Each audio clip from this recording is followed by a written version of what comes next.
Hello, and welcome to the Awakened Winners podcast. I am so thrilled to have my amazing guest today. Her name is Cristina Cortez. I will be reading her bio and we'll dive right in. But before I do that, I just want to say thank you for being here, Cristina.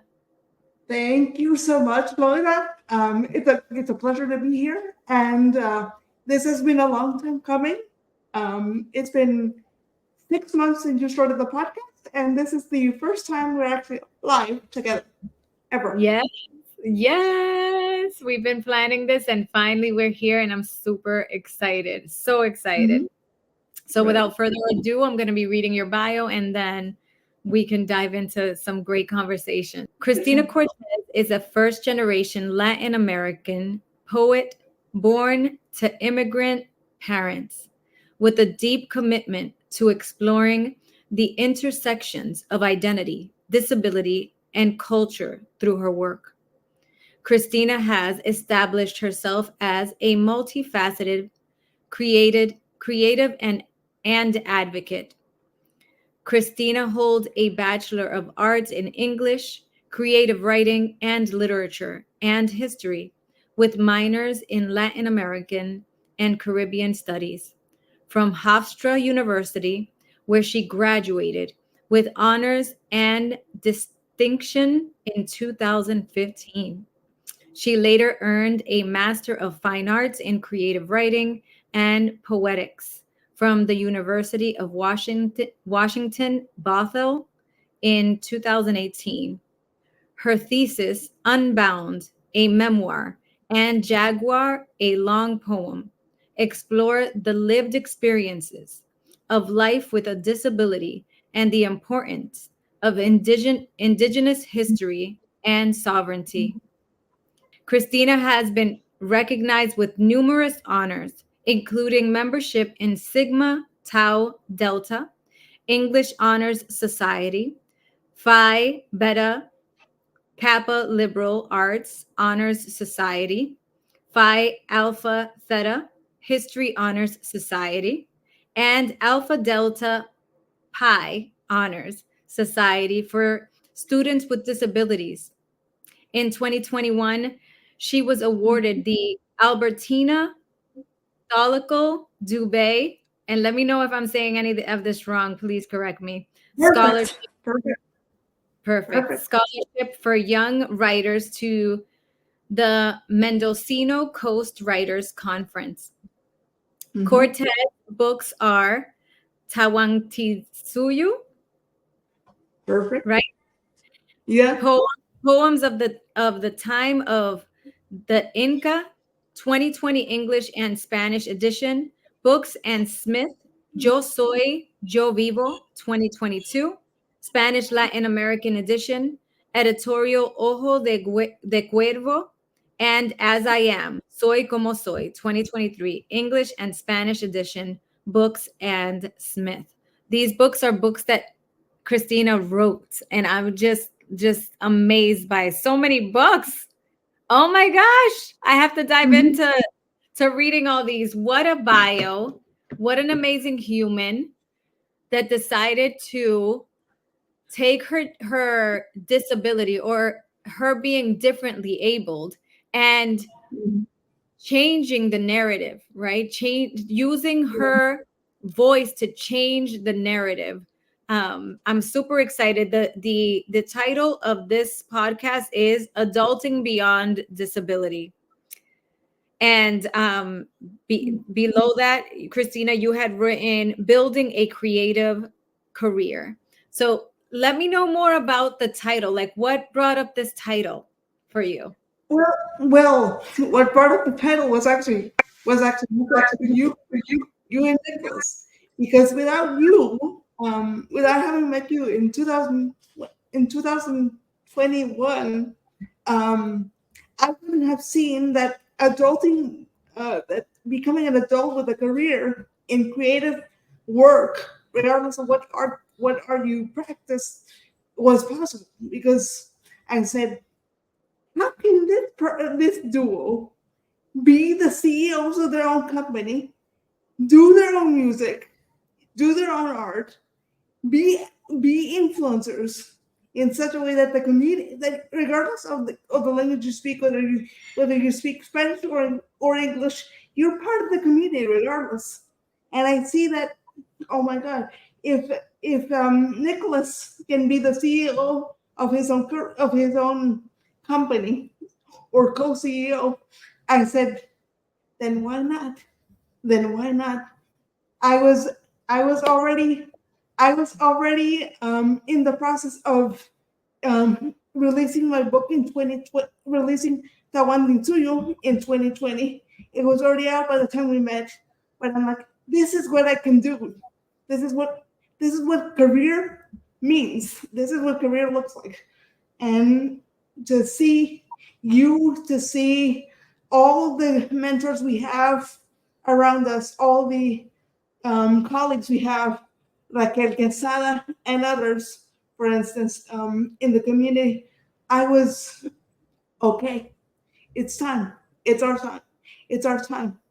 And to creatively collaborate has been one of my ambitions.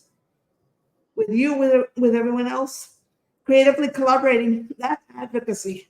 Not speaking with disability, not speaking about disability, not telling your story over and over for lectures, for speeches. Creation is advocacy. It doesn't matter if you're behind the mic. It doesn't matter if you're behind the painting. It doesn't matter how you make it. It matters that you make it. I've gotten deep already, but that's basically that's you. What I got from you, what I got from others, what I got from just being around you guys, and feeling that, and actually feeling, okay, career is possible. I mean, you've actually been in Times Square, been speaking in Times Square, singing at galas, and it doesn't matter if one of you or both of you are part of the disabled community in any conceivable way. It only matters that you're part of the community, that you're here, that you're in the space, that you take the speech you need, that you don't apologize. What else can I say? What else can I say? And I'm writing Cristina Cortez right below this, and it is creation is advocacy. Wow. Wow. Just to hear you say that again, it's like, wow. Because that's what you brought out in me. That's what I brought out of myself just watching you guys. That's what I've been pushing towards this year specifically. I not had the idea that my creative career was going to be my way out. Was going to be my way out of dependency. Was going to be my way out of the slump of being an adult with a disability. Because I have to say this straight up: without education, I wouldn't be where I am today. If I hadn't been able to push myself, not to push myself, to actually be a mainstream student, not accept the disability, not accept the educational disability label of special ed, move out of special ed in second grade, move out of to tell this straight up, to tell this in order. When I was in school, I was given the label of special ed. I was the first student in my school district in New York, in Herrick's school district in Long Island, to be a person with disability in their school. They had to build around to get into the school. They had to build that stuff from the ground up. And this is in 1993. 3 years after the ADA. So having been newly passed in 3 years before, the school was newly accessible, made newly accessible for me. And even though I was 2.5 years behind in grade level, the idea of mainstream education was treat her like everyone else. Treat her like everyone else. Education-wise, it doesn't matter what grade she gets. It doesn't matter what grade she gets, which were middling. They weren't bad, but they were not bad. So that was that. And they said, okay, now that she's in mainstream education, we're going to take her out of mainstream education. We're going to go to physical therapy that I was still doing second, third, fourth, fifth grade. I was doing that every 3 months in Poland, in Ukraine, in Europe. Every few months, I was doing rehab, not therapy. Rehab. There's a difference. Therapy here in the U.S. is just about maintaining what you have. Rehab, they treat you like an Olympian in Europe. They push you to your limits. 6 hours. 6 hours. It doesn't matter how young you are. It doesn't matter what disability you have. They push you. And that was the mentality of pushing what you got, getting what you can get out of it, and actually relearning how to use your body from the beginning. Even if you have one ability, which is to sit up, even if you have only that, just to sit up and work from there. It's like what Brisa said about pinky moves. One pinky move, let me reference that. One pinky move led to her recovery. That was rehab. That was her rehab. That wasn't therapy. Therapy would have said, stay there. Therapy would have said, keep what you got, don't push it. But rehab says, push what you got, get more. And that's what happened. Long story short, after those years in mainstream education, I left for 2 years and a half. I left. I went to homeschooling. My mom was my teacher. The basic stuff. But in those 2 years, I was in a rehab program in Philadelphia, based at home, and my house became a rehab center, 24/7.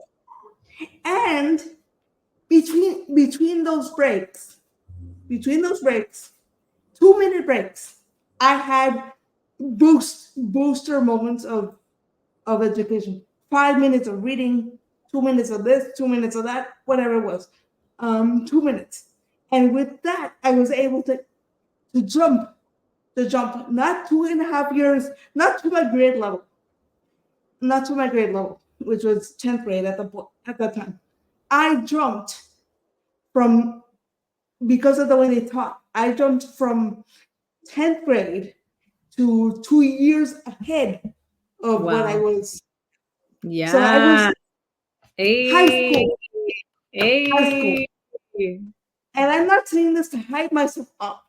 I'm saying this because there's a real process of going through your rehab and actually pushing yourself to actually be better.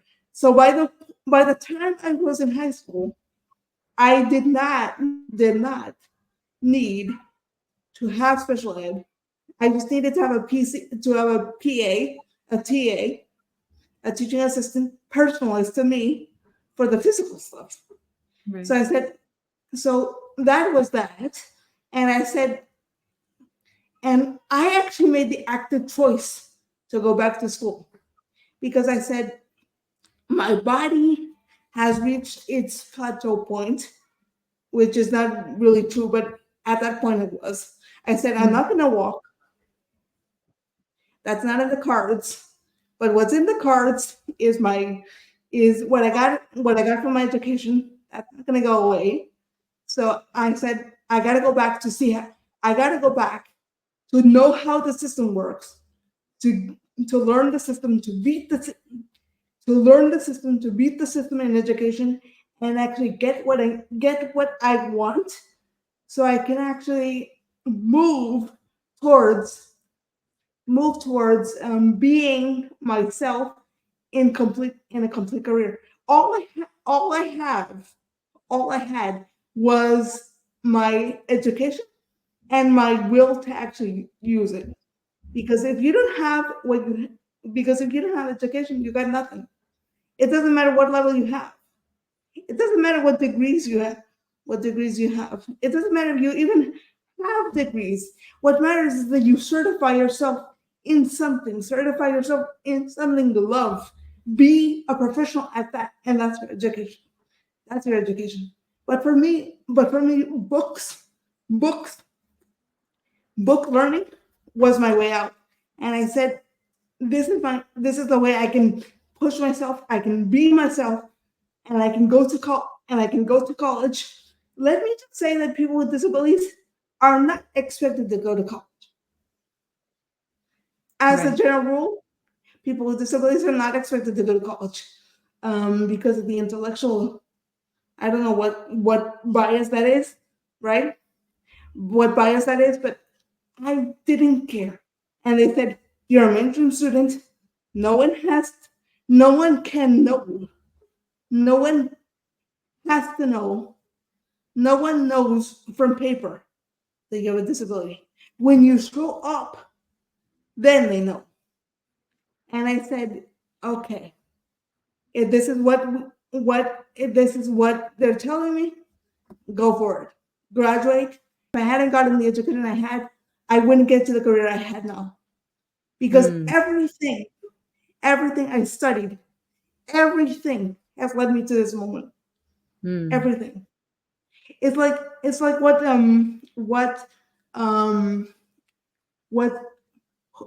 Jorge Luis Borges once said, every decision you make leads you to now. Of course. Jorge Luis Borges. And I did quote that or paraphrase that in my book As I Am, so it's there somewhere. So all that is there. To talk about advocacy, advocacy is just a way of not advocating to advocate, but to actually push what it means to actually live with a disability, to show people that living with a disability is not the end game. Living with a disability is the beginning of the game. Is the beginning of the game. Living with disability is the beginning of the game, and because technically for me, it is the beginning. Because think about it this way: who would Nicholas be without Down syndrome?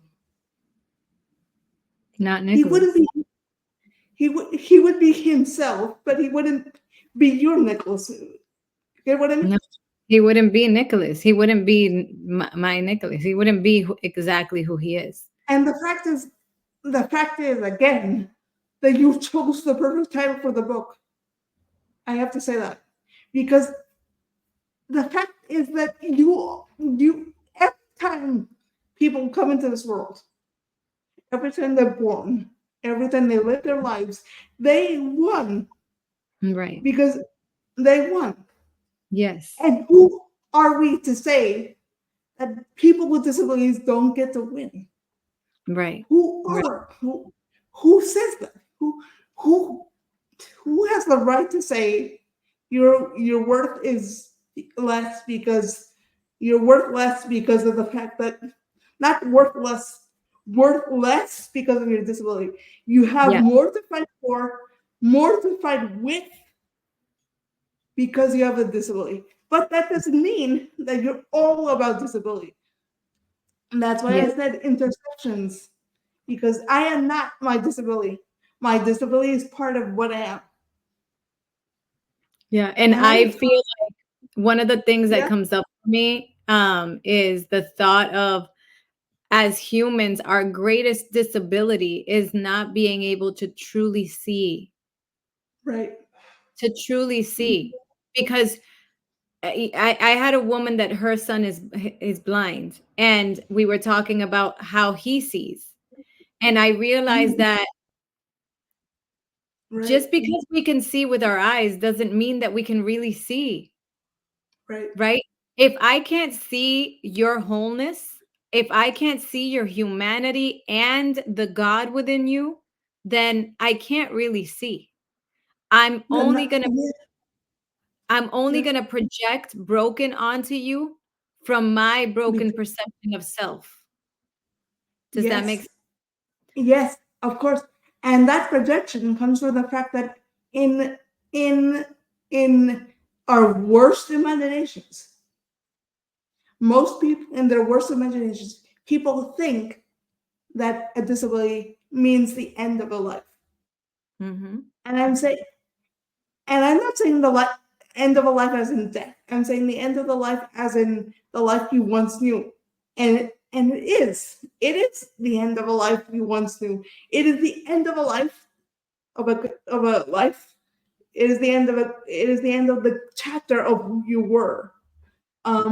As I remember it now, in Washington, I was part of a group um, spinal cord injury advocates, Mm. guys, and mostly guys. And from these men, I learned honestly that becoming an adult with disability is 10 times harder than usually. I mean, hard doesn't even begin to describe it. I mean, for everyone, adulting is hard, right? But imagine being with someone with a disability and saying that, okay, I want my own house. Would you even get your own house if you don't have the means? And honestly, we're gonna be straight up with this. Most people don't have the means to have their own house. Most people with disabilities don't have the means to have their own career. We're lucky, both of us, because we have the means, we have the drive to have our own career. And I'm saying with this podcast that career now more than ever is our way out. We don't need jobs. We are our jobs. Just by speaking out loud, getting speaking gigs, getting performing gigs, that's our job. My Yes. nephews have literally asked me, "What do you do?" Because they see the computer and they're like, "What are you doing? What is it that you do?" And I'm like, I just show up and I work. And I work in silence most of the time. I work writing. I work doing this stuff. I work just showing up and doing lectures, presentations. That's my work. And now they are seeing from an active example that work does not equal 9 to 5. Work equals working with what you got, doing the work in whatever way you can, and actually getting the results that you're looking for. I mean, how many times have you tried to to to get in a recording studio and actually doing a recording? Um, I mean, it takes time. It takes work, but that's the work. It's not. It's not. It's not the eventual work of getting the song out. It's not the publication of the book. It's getting that process done. It's Right. working through that process and getting it done. It's doing Right. the art regardless. Yeah, That's the work. it's really enjoying the journey, and really what one of the things that because if you don't enjoy the journey, you're not going to be, which is what you're saying. We get to be ourselves throughout our creation. And when your nephew asks what you do, it's really not about what, it's about who you get to be. Because all you're doing is being, right? When you're functioning from creation, you get to be. In every moment, I get to be. And when I create the most beautiful works of arts, right? Mm-hmm. When I think I have to do, I usually will destroy things. They won't come out the way that I really wanted, because I'm doing it from my head rather than when I'm creating from my heart. The art, like these statues are both statues that I painted. I could not have painted those statues, and there's more things that I've painted that are just gorgeous. Like I want to show you this real quick. Hold on one second. Like I painted this recently. Oof, and it's pretty heavy because I put a plant in it. But look. Oh. This is a pot. Look at how gorgeous. And this is a money plant. And that heart, the green heart, Nicholas painted that. But look at it. Wait, where's the green heart? The green heart right there. That's what it is. It meshed with the plant, right? But I could have not created that from my head. I couldn't have done that thinking, okay, I'm gonna do this. I'm gonna do that. I just let it go. Like something within me was choosing these colors. All right, this is the colors it's gonna be. I could be like, oh, those colors don't look good. No, it's gonna work out if I let it. Colors that were meant. They're the colors that were meant to be used. Yes, and that's what it is to be creative, right? My music, what I create with Nicholas. I like, people are like, how are you creating music? I'm like, it just comes through me. I just write it, right? Like, I cannot wait for you to hear our new song. By the way, I am going to send you an invite to the recording, and if you're available, I hope that you can make it. The recording. Yes. Send me the invite. Talk to me. Yes. We're gonna be recording the song in the next couple of weeks, but I'll send you the info on that. But I'm super excited, and I want to share some of the lyrics of the song with you, right?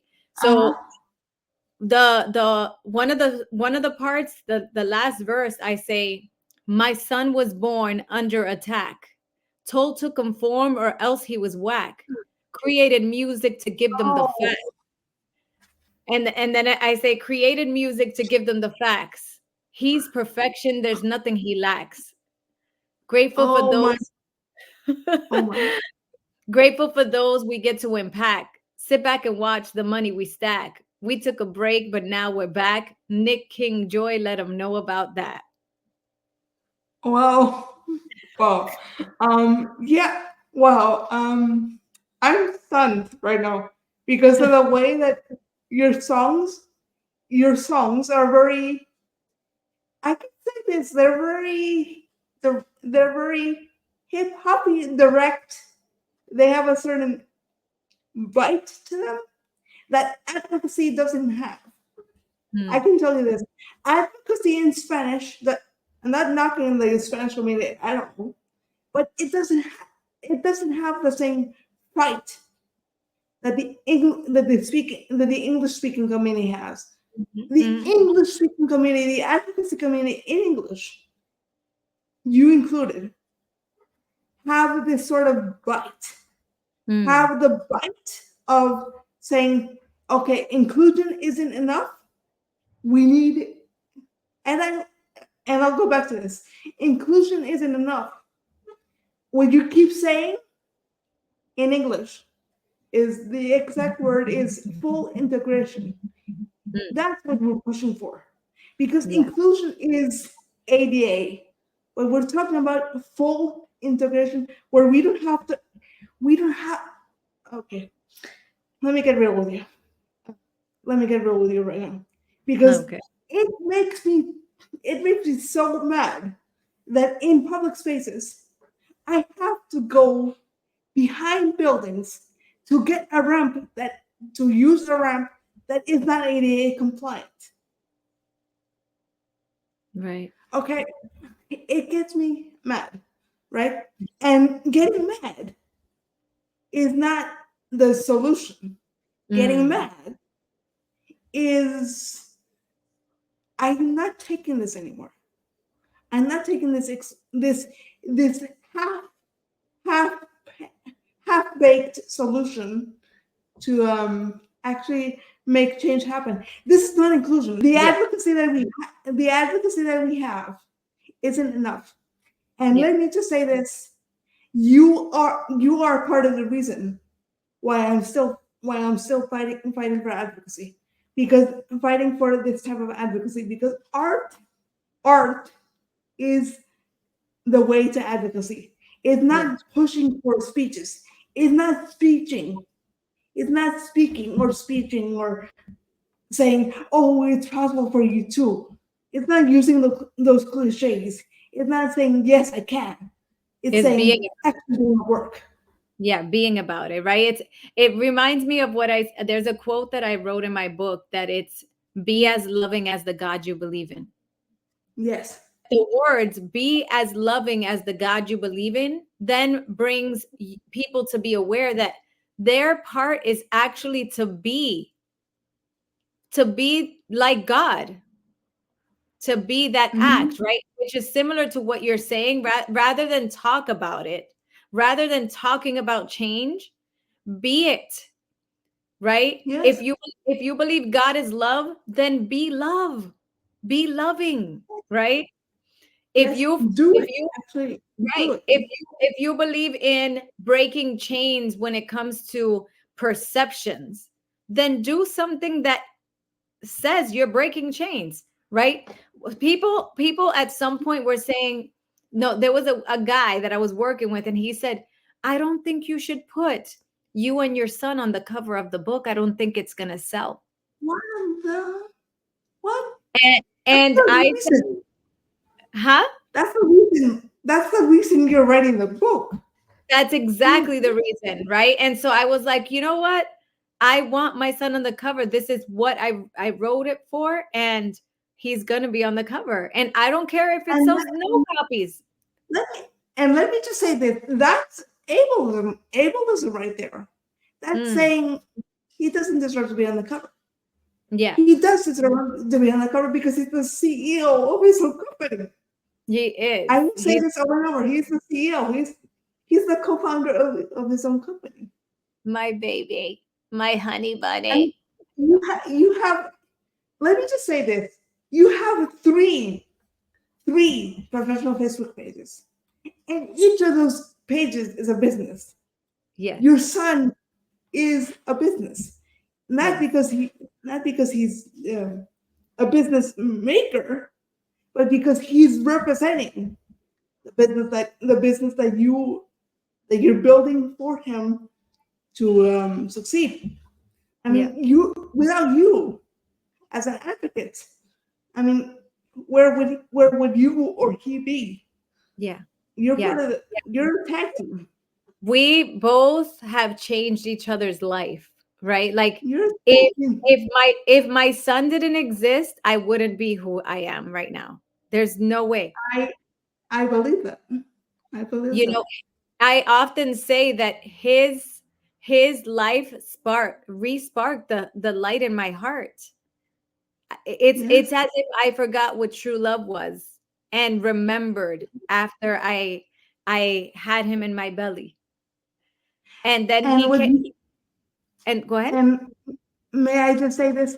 And what you Yep. said before in your other YouTube videos, that you knew you loved him regardless of the diagnosis, regardless of what it was.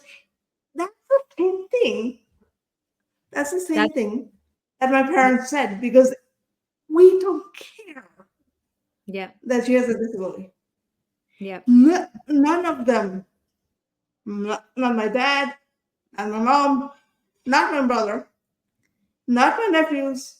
They don't care. Right. Exactly. And the fact is that they know, they are aware, but they don't Right. care. And when I try to push to say, oh wait, I have a disability, don't even use that excuse. Don't even Girl. use that excuse. I Girl. mean, yeah, Girl. don't even use it because No. they know. They know.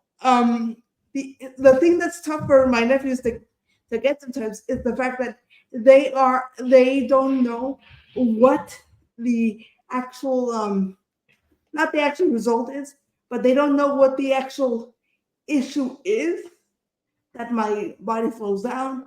They don't know what that is. They know what causes it, but they don't know Yeah. what happens.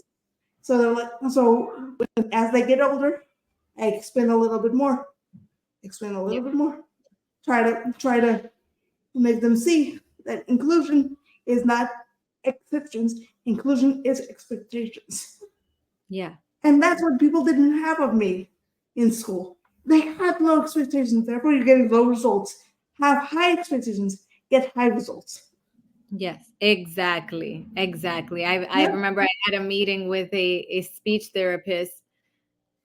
I wanted Nicholas to have like an iPad that helped him communicate a bit just because he was struggling with verbiage, and this speech therapist was saying, "Oh, I don't think that's going to work for him. That hasn't worked for other people." And I was like, first of all, Nicholas is his own individual. And Mhm. the things that she was saying was clear that she didn't believe that he would be able to. And I Right? said, no, I struggle with my son being taught by anybody that doesn't have expectations of him, that doesn't believe in him, That's what I've been saying. because if you don't believe in somebody, you're always going to shoot low That's what I've been saying. rather than, okay, he can. And if you believe that he can, he will. And in fact, I was sharing, I don't know if you saw the ad where this a woman with Down syndrome made an ad, and it's like about No. if you believe that I can't, I won't. And if you believe I can, I will. Like there's more possibility. It doesn't mean that he's going to do everything that I believe he's going to do. But if I believe he might try and he might do it, but I'll be certain that he's not going to do it if I don't believe him at all. But I'm like, And you're it never going doesn't matter. It doesn't matter how long it takes him. If you push him, he'll do it. Maybe to. not the way we thought he would, but he'll Yep. do it. I mean, I've seen him do the lyrics of your songs. I've seen him be himself on stage and just live in the moment, Yes. um, and not be this inspirational example. Rather, he's more like the inspirational push point, the one that actually just pushes you not to inspire, but actually to just do it, just live, Yep. just enjoy it because He's doing it just because he is who he is. He's not trying yeah, to be anything that he doesn't have to try. Nicholas lives in the yeah, moment. that's what it is. He's the definition of freedom. He's the Yeah, definition of freedom because he's just like, I'm not thinking about what people think of me. I'm on the stage and I'm having fun, and I love being celebrated, and I love yeah. performing, and this is me. Let's just Period.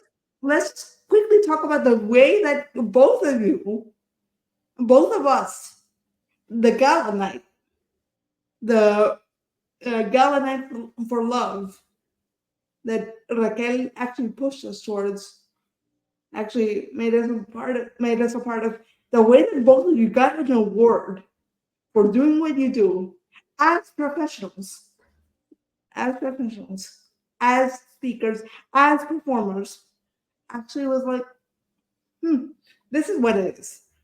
I mean, any award would be great, but to be recognized for a career, Mhm. that's something unique. And that's something not many of us have. Just to go very quickly, I don't have many disability mentors. I don't have many people with disabilities or in the disability community that have actually made me push myself for a career. Who has pushed me for a career are the people, authors, artists, um, people that are not even real, that are just characters in TV shows or something else, or fandoms that have actually pushed me to be who I am. Because it doesn't matter what art goes through you. It doesn't matter what art pushes you. It only matters that art, whether it's a music, whether it's music, songs, books, or TV shows, or screenwriting, or whatever it is, it only matters that it did the work. I mean, there's one person that I'll talk straight up about, which is my mentor in publishing, who is not my publisher, but she's the one who's been uh, um, uh, seeing my books actually become books.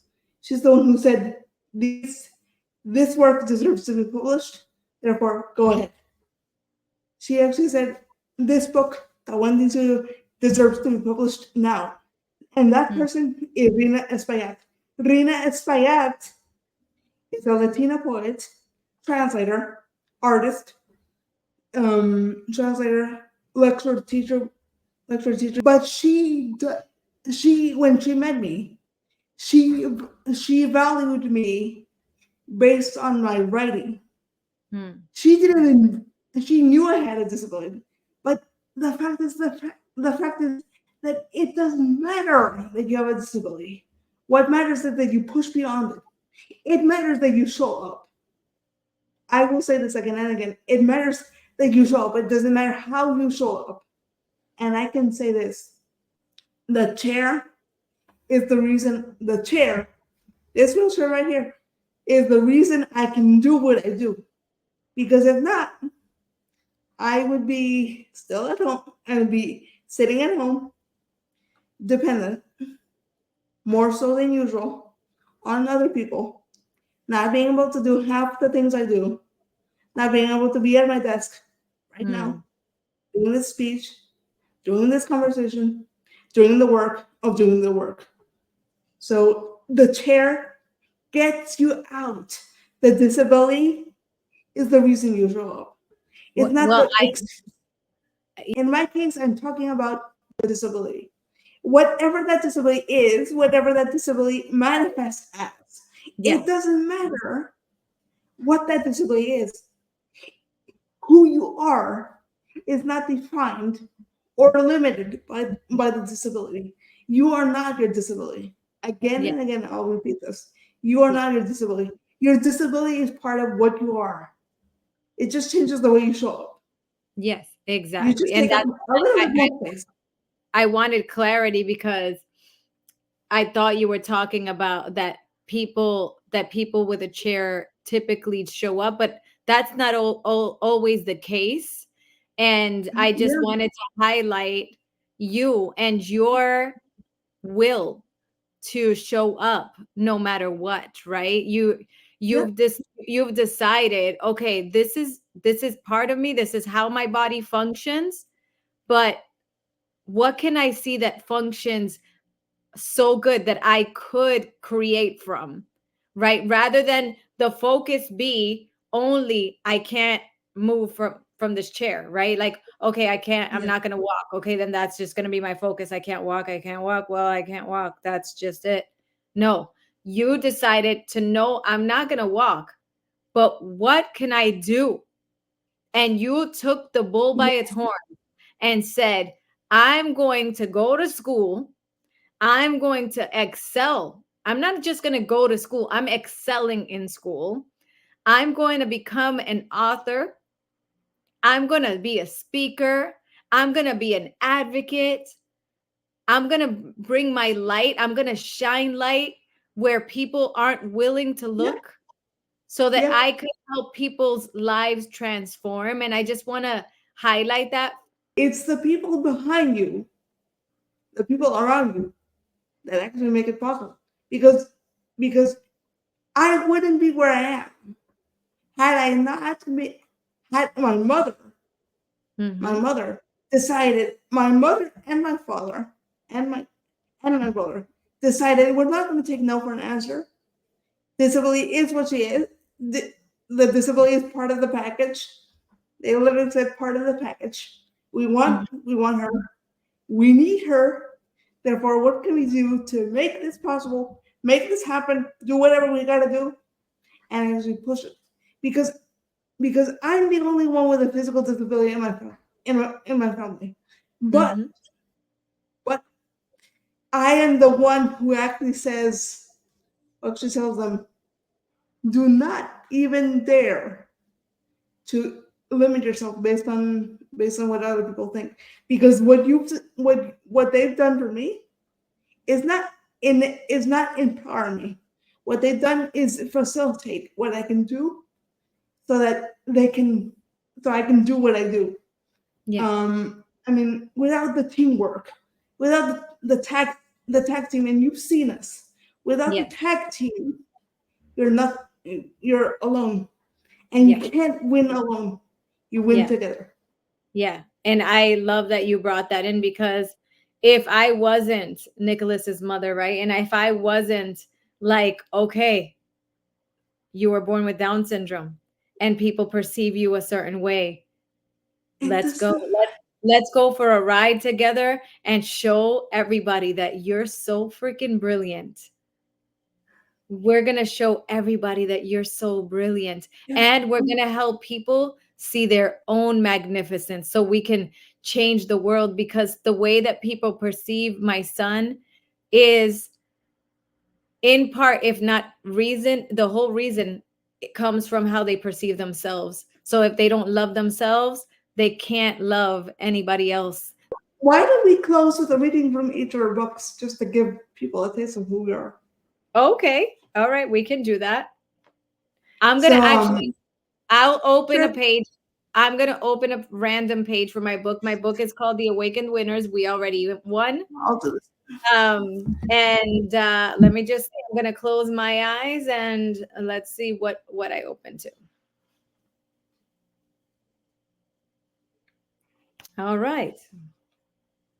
So I opened up to the web. So this is an analogy I wrote.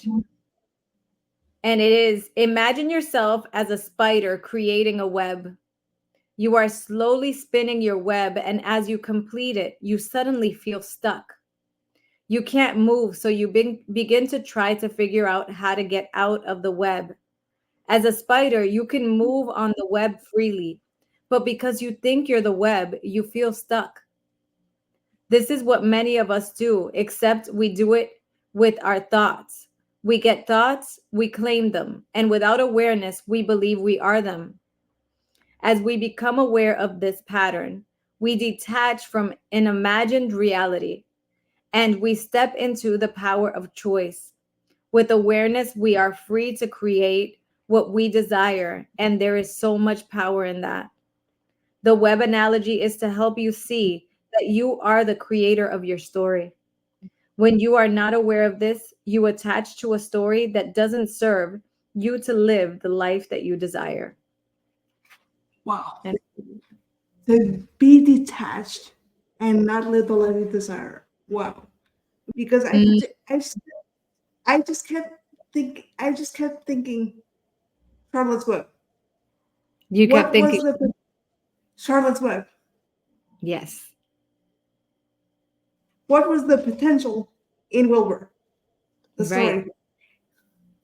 And honestly, just to write the words, fantastic, special, whatever words she actually wrote in the web.